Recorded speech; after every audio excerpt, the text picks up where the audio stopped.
Estamos iniciando mais uma semana de estudos e o nosso tema geral é Aliança Eterna. E como verso principal para memorizar, nós temos Gênesis 17:7, onde Deus diz: "E estabelecerei a minha aliança entre mim e a tua descendência depois de ti, em suas gerações, por aliança perpétua para te ser a ti por Deus e a tua descendência depois de ti." Sabemos que quando o pecado entrou no mundo, Deus se comprometeu em um pacto de salvação com a humanidade que Ele próprio havia projetado antes da fundação do mundo. Embora este pacto diz respeito a toda a humanidade, Deus escolheu uma nação particular, o povo de Israel, para ser o seu depositário.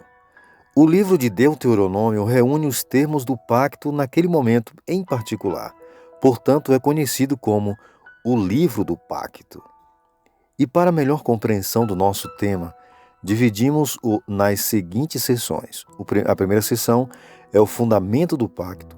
Na segunda, o povo do pacto. Quem era o povo do pacto? O livro do pacto, o compromisso com o pacto e, por fim, as imagens do pacto. Uma importante relação entre a aliança e o evangelho.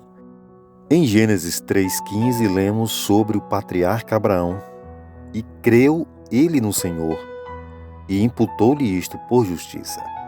O pacto perpétuo ele tem 3 fundamentos. O primeiro deles é a graça, qualidade divina que o move para oferecer salvação a todos. A fé é um outro aspecto do pacto, um modo pelo qual uma pessoa aceita o pacto e é, ao mesmo tempo, aceita por Deus. Um outro aspecto do pacto é a obediência, que é a resposta humana aos requisitos do pacto. Em suma, a salvação é apenas pela fé, concedida pela graça. E a obediência se torna uma consequência do relacionamento.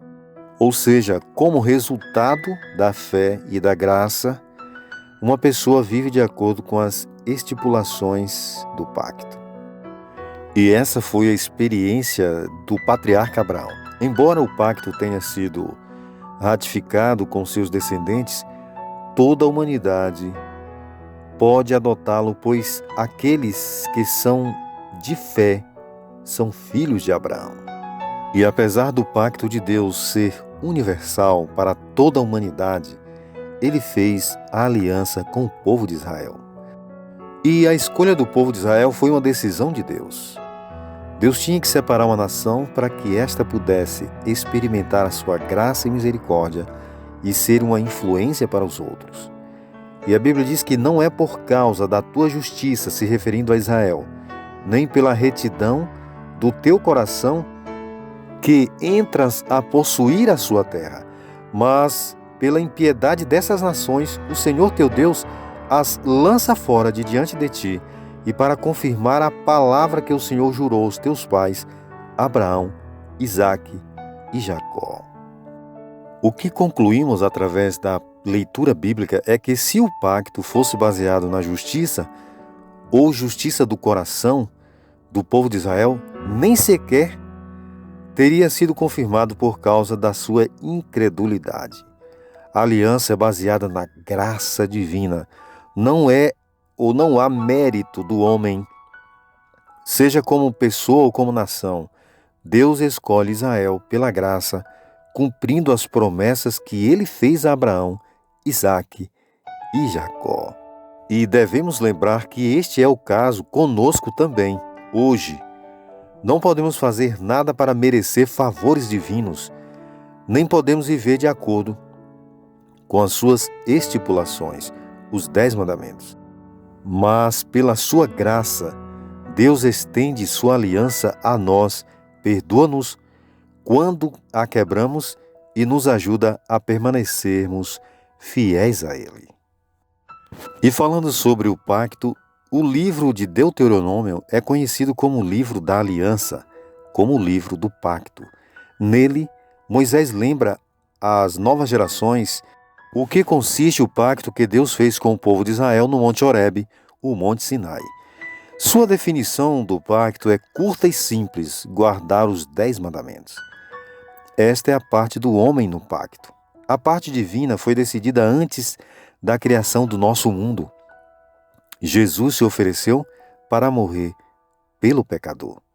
Antes de lembrá-los dos mandamentos, Moisés busca um compromisso pessoal, pois a aliança tinha sido feita com os pais, Abraão, Isaque e Jacó, mas agora o pacto foi feito com eles, com cada um deles em particular. Devemos lembrar então que a aliança ela é pessoal. É Deus e você, Deus e eu. E a mensagem principal da lição desta semana é mostrar que a nossa salvação, ela depende unicamente de Deus. Nós devemos apenas decidir aceitar e sermos fiéis a Ele.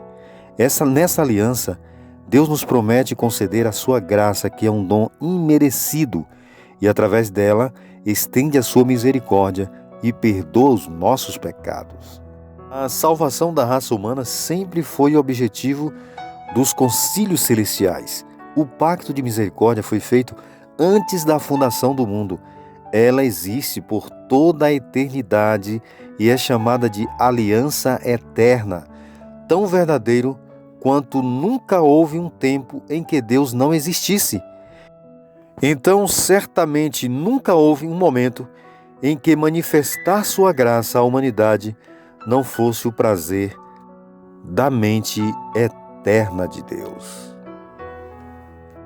E de acordo com a palavra de Deus, Israel seria exaltado pelo Senhor diante de outras nações, porque Israel era o povo especial de Deus. E quais eram as nações sobre as quais Deus deveria exaltar o povo de Israel? A nação israelita precisava assumir um compromisso sério com Deus. Sem dúvidas, eles seriam tentados a serem atraídos pelos costumes corrompidos das nações de Canaã, mas o que Israel deveria fazer?